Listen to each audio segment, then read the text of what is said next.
Avec Marie, notre mère, marchons ensemble pour un Sénégal de justice et de paix. Pour les pèlerins des autres pays, il suffit d'enlever le Sénégal et de mettre le nom de votre pays.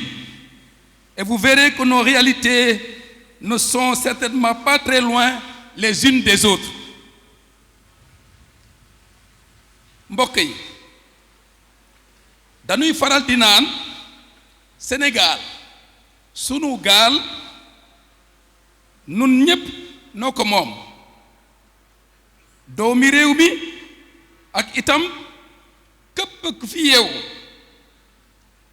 mën naa ci limaale sax ñépp ñi sopp sunu réew ci àdduna si sépp moo tax maa ngi nuyu di ndokkel kilifa yi fi teew di rafetlu bu baax a baax teewaay ak bokk ci ñaan kilifa diine lislaam ak yu aada yi yal na nu yàlla yërëm te nangul na sunuy ñaan yi ndege nun ñépp noo bokk Mariama te nun ñépp noo bokk réew mi waaw ñaan moo nu fi taxa dajale moom la ñu war a jiital nun gëmkat nun chrétien ndege danoo jàpp ne jàmm ak njub justice et paix maye yàlla dëgg lañu des dons de Dieu du rekk coobare nit ak mën-mënu nit a leen mën a saxal ndaxam am na ci solo lool waaye ndorte li yàlla la ndaxte néew doole nit teg ci rëylu bi mu àndal yenn saay ak xalaat ak jëf jëmale ko ci boppam ak ci ñooñam tax nañu ba du nu faral di sàmmonte ak lépp li jàmm oote ak lépp li njub ak njubaay laajte. Le livre de la Genèse, dans la première lecture, a justement pointé le doigt sur cette faiblesse humaine, sa propension à l'orgueil et à l'égoïsme. Orgueil et égoïsme qui ont amené l'homme au péché, à désobéir, à la désobéissance à Dieu. Orgueil et égoïsme qui ne cessent de guetter chacun et chacune d'entre nous.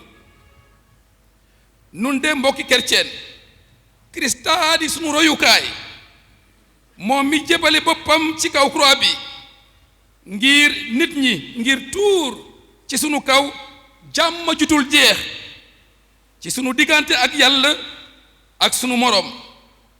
Croix bi moo di màndarga jàmm mucc ak njubaay ak coofeel yi du yàlla baaxee. Grâce à sa croix, dit l'apôtre, Christ est notre paix, Christ est notre justice. Aussi, frères et sœurs, pouvons-nous, mieux encore, devons-nous recueillir ces dons pour en vivre, pour en témoigner, c'est-à-dire pour semer en nous et autour de nous la justice et la paix, en parole, en acte, et plus profondément encore, en éduquant nos cœurs, où notre conscience, siège de nos intentions et mère de nos comportements, tout spécialement en éduquant les enfants et les jeunes. Éducation à la paix et à la justice, pour que paix et justice deviennent comme une culture. Laissons le Christ inculquer dans nos consciences les valeurs de son royaume déclinées en Matthieu chapitre 5. Heureux les pauvres de cœur, heureux les doux, ceux qui ont soif et faim de la justice, les miséricordieux qui savent pardonner, heureux les artisans de justice et de paix. Mbokk yi àndandoo moom la thème bi wax àndandoo ngir suxali jàmm ak njub am na li mu laajte bokk na ci ngor ngir sàmm sa kàddu bokk na ci tey ak dal ngir seppi sa wax téye sa làmmiñ bokk na ci jubantil say jëf laata lépp nag nga setal sa yéene say xalaat nga rafet njortu bañ a ñaaw njortu nga ragg sa xol segg sa bëgg-bëgg bokk na ci nga yar sa jikko mu méngoo ak mbaax yi nu sunu borom tegtal ci l'évangile bi suuxali jàmm ak jub mbokk yi warul yem rekk ci bàkku ci yéene dafa war a feeñ ci say wax ci say jëf ci sa jikko seytaane bi fiiroon jigéen ci di sunu maam Awa mu ngi fii ba tey la gën a aay ci sunu wet di ut buntu di jegeñ si di raam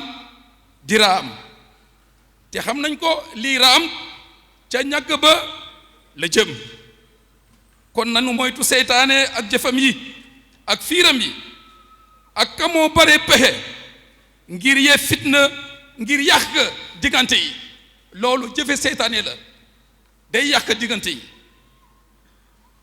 Frères et sœurs, nous sommes ici pour apprendre de Marie. Du haut de sa croix, le Seigneur nous a confié sa mère. Voici ton fils, dit-il à sa mère, et aux disciples, voici ta mère.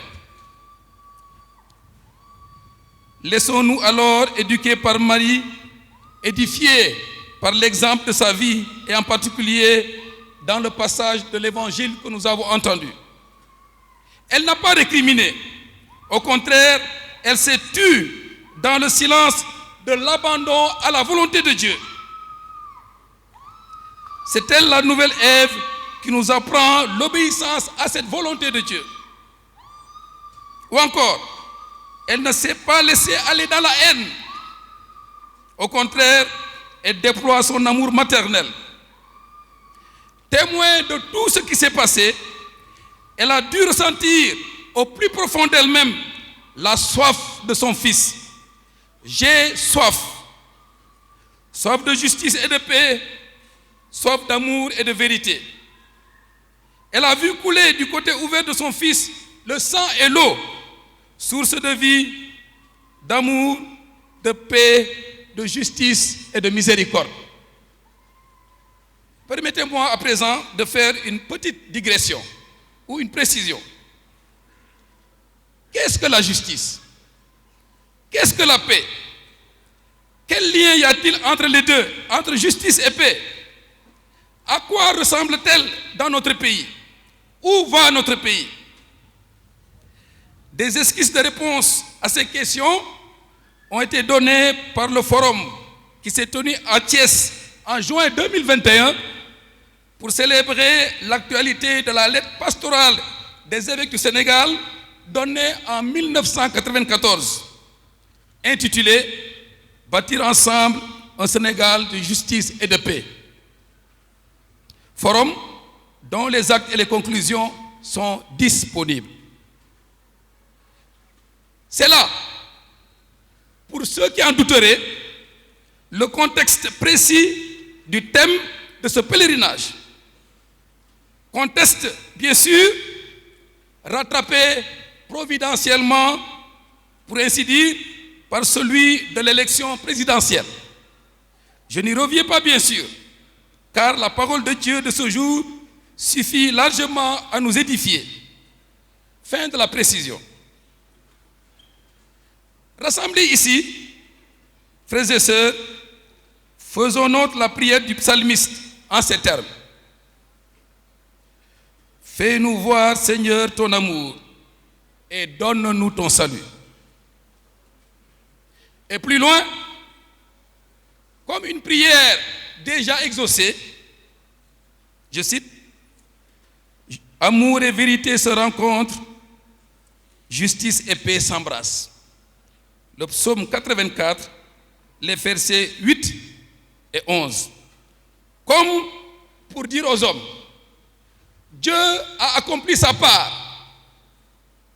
À vous maintenant de jouer pour que dans l'amour et la vérité, vous préserviez ou bâtissiez la justice et la paix.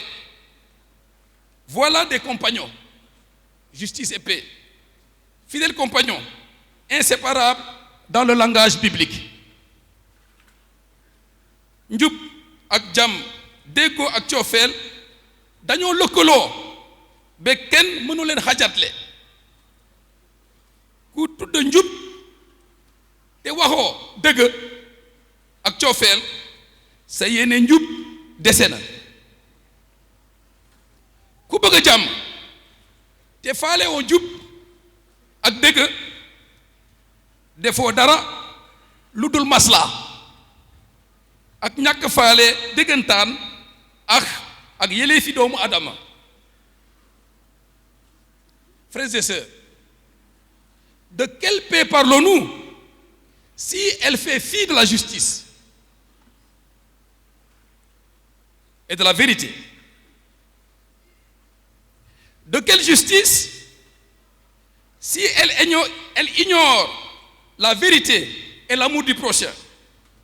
Autrement dit, la justice véritable se fonde sur la vérité et doit produire la paix, le pardon et la réconciliation, et non, au contraire, engendrer la violence. La justice ne doit pas engendrer la violence.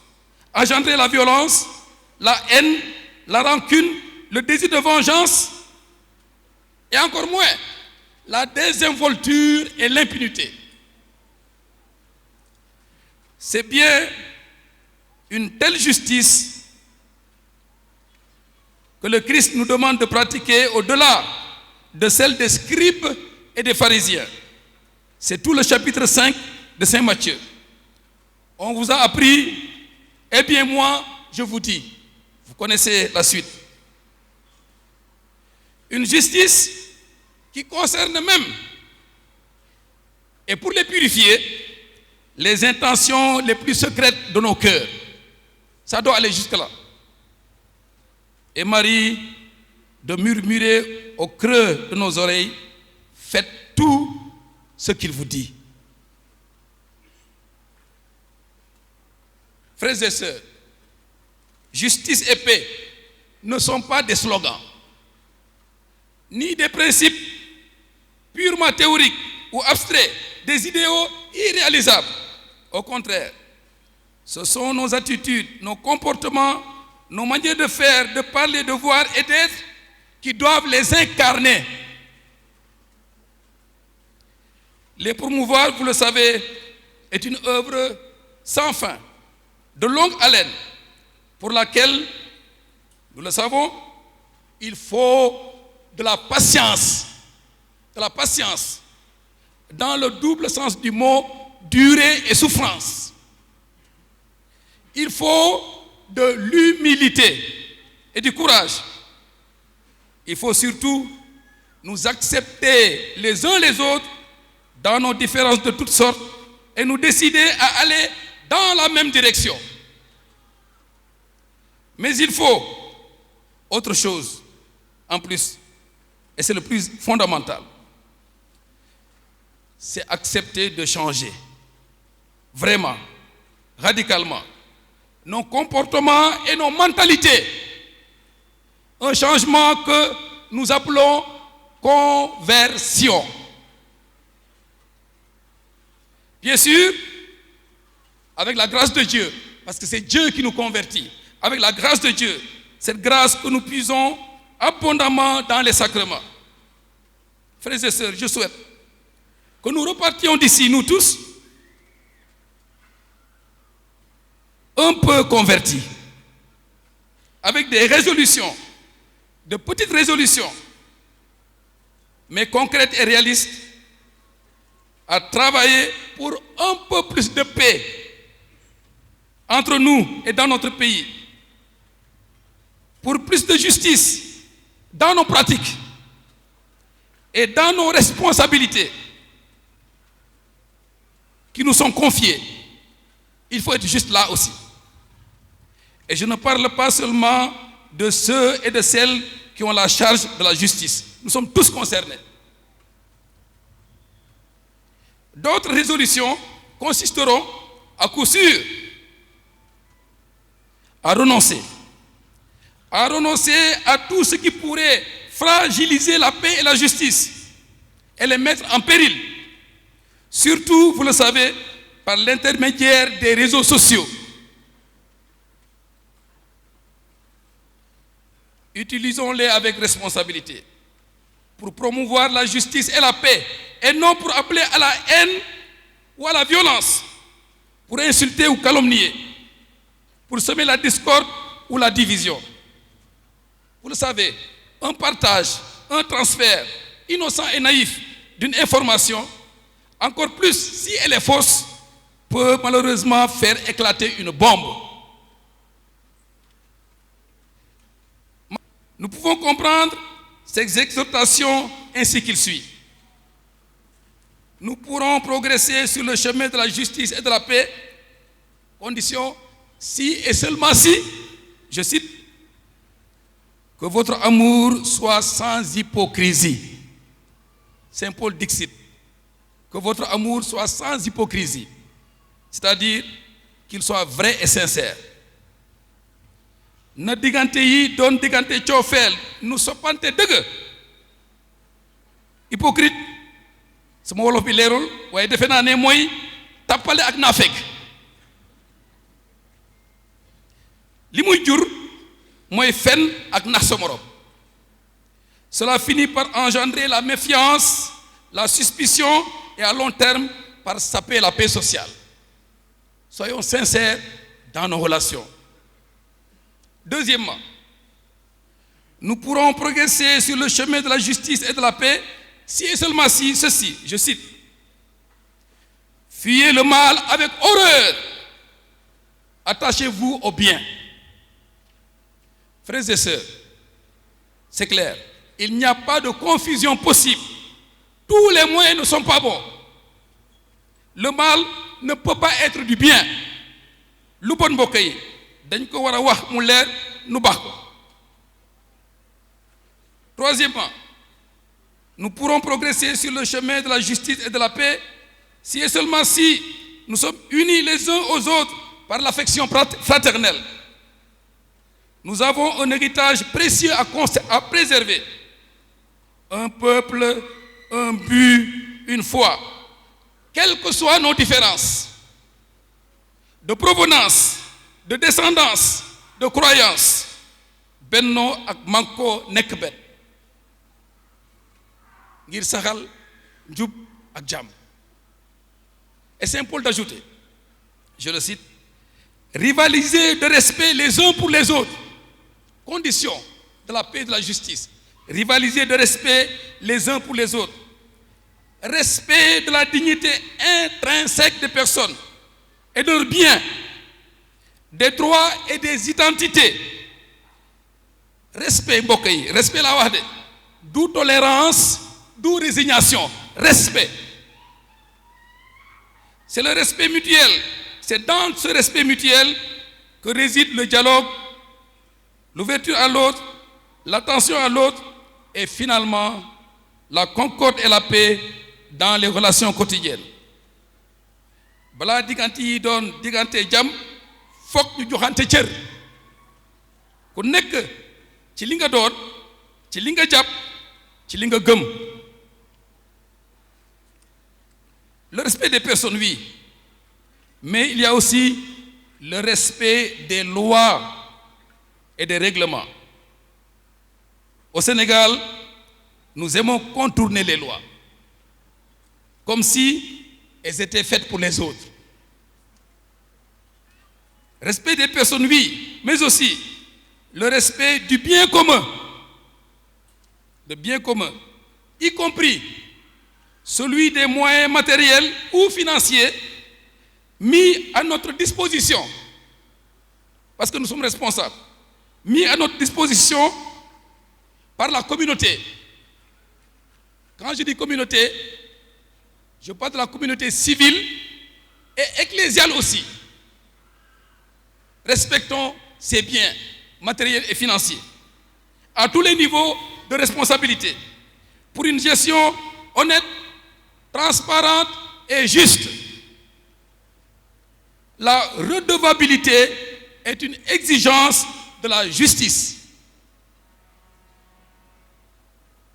C'est certainement le but recherché par les nombreux audits en cours ou annoncés. Toutefois, pour ne pas tomber dans les mêmes travers éventuels, n'oublions surtout pas de faire l'audit des habitudes et des mentalités qui sous-tendent de tels comportements.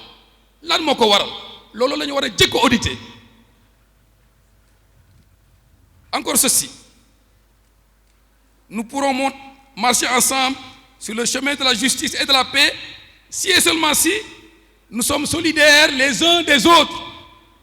La solidarité mooy jàppale ki nga tane, taxawu sa moroom, nemmeeku sa moroom, faale sa moroom, teewal sa moroom. Le Covid nous l'a appris, nul ne peut se sauver tout seul. La solidarité est l'antidote de la misère et de l'exclusion, de l'injustice et des inégalités sociales, source de convoitise, de jalousie et surtout de frustration qui se manifestent souvent violemment. Voici ce que dit Saint Paul. Partagez avec ceux qui sont dans le besoin. Solidarité. Pratiquez l'hospitalité avec empressement. Solidarité. Soyez joyeux avec ceux qui sont dans la joie. Pleurez avec ceux qui pleurent. Solidarité. Et enfin, l'une des conditions vitales de la justice et de la paix, c'est le dépassement et le pardon. Le dépassement et le pardon. Jàmm ak njub fokk ñu nangu joxante loxo ak baale. Bañ a jàpp lu bon liñ la def. Te Paul mu sell mi teg ci ne na ngeen baal ñi leen lottal te sax ngeen ñaanal leen yàlla. Ô Marie conçue sans péché, priez pour nous qui avons recours à vous. Mère de l'Église, Notre-Dame de la délivrance, au nom du Père et du Fils et du Saint-Esprit,